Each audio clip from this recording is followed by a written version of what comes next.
Morning সবাইকে।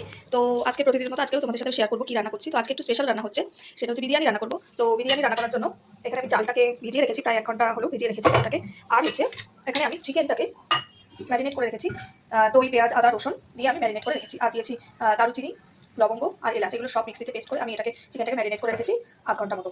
আর আজকে কিন্তু আমি বিরিয়ানিটা করবো সম্পূর্ণ অয়েল ফ্রি, তেল ছাড়া আমি বিরিয়ানিটা করবো। তো চলো দেখা যাক কী করে করি। তো দেখো আমি এখানে গ্যাসটাকে অন করে দিয়েছি।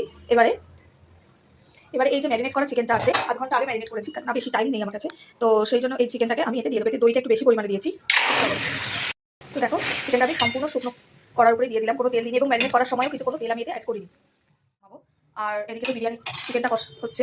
তো দেখো আমি এর মধ্যে যত শর্টকাট প্রসেসে করা যায় আর কি, আমি এর মধ্যেই আলুগুলোকে দিয়ে দিয়েছি। তো এর মধ্যেই আলুগুলো সিদ্ধ হয়ে যাবে, আলাদা করে আর ভাজিনি, যেহেতু আমি তেল ছাড়া করছি, তো সেই কারণে সিদ্ধ করে আর ভাজা প্রসেসটা আমি করিনি।